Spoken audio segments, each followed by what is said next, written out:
User serviceable parts. You can take this apart. And this thing will last a lifetime. Made in the USA still. You got this one here. All plastic. I mean, it's $100, but would it get you through? Would it work more than one cookie? All plastic. Kind of a knockoff of the KitchenAid, but all plastic.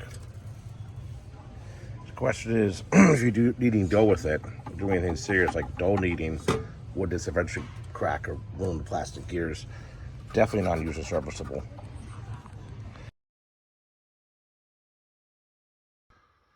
Got this Sunbeam Mixmaster Heritage Series. Don't get all excited. It's made in China. Seems to be of moderate construction.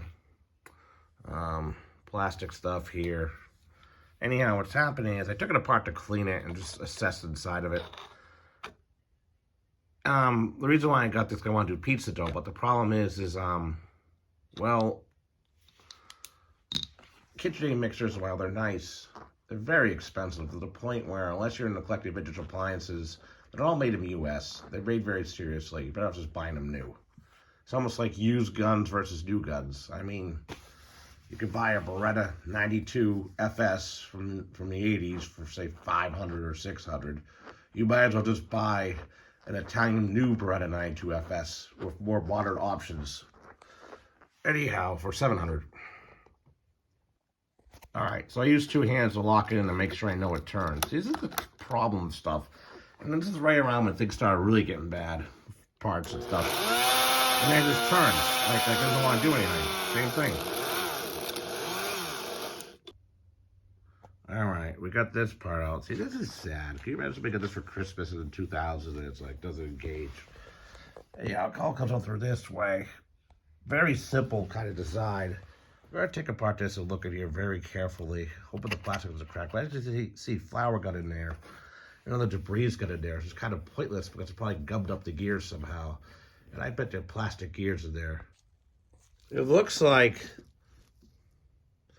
I don't know, it looks like the gears are intact. But as you can see, the lubrication is basically hardened. I got to look up a YouTube video on what to put in here exactly. I'm going to clean this up the best I can. This ball bearing here looks like it'll be 3-in-1 oil or something. This gasket here, whatever it is failing. I don't know, guys. It's not looking good for this mixer. Not good. So, as you can see here, these are gears. Okay, see how they have teeth on them right there? See, gear. Right here, it's all sheared off. You might not be able to see it while on camera. Okay, so see the teeth? That's flat. And it's smoothed out for some reason. Probably because of poor construction. And then we got teeth again. This gear's no good. It needs to be replaced. So the final verdict on this. Well, apparently they made parts for these at one point, but everything's unavailable. And as you can see, the gear is sheared, so it'll slip and not be practical. I did find the gear looks similar visually to this from a slightly older Sunbeam Mixmaster. But keep in mind, this version here is like a knockoff Mixmaster. While looking similar, it is not the same thing. Like I said earlier, it reminds me of the you know, those Crosley radios. Look like they're old-time radios from the 40s, but they're really made China junk, made to look vintage, replica. These are the right beaters, believe it or not. So I might put these on eBay. I got a part number and everything, but I just can't find these gears. So this thing's basically junk. So buyer beware. I got this at the antique store for about $35. I tested it out and it seemed to spin okay, but kind of was catching on things. I should have been a little more patient and realized that. Also, I should have done some more research. I mean, gotta watch out for these knockoff products, especially from the early 2000s when the company Sunbeam and other companies were still trying to win the consumer over. Well, you know, it's still the same quality, etc., etc. Now I've grown to accept throwaway appliances.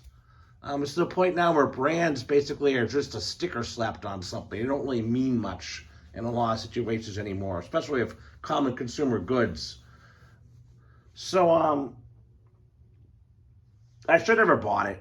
And it's difficult though, because when something has the same name as something else, it gets confusing. Like with Smith & Wesson, there's the Bodyguard, which is that classic gun. We all know about the Bodyguard. And then there's a new Bodyguard.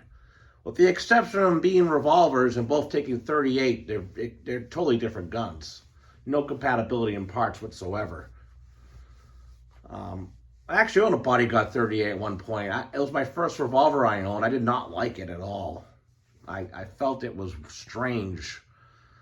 And the lack of parts availability and accessories was astounding. I'm surprised they still make it.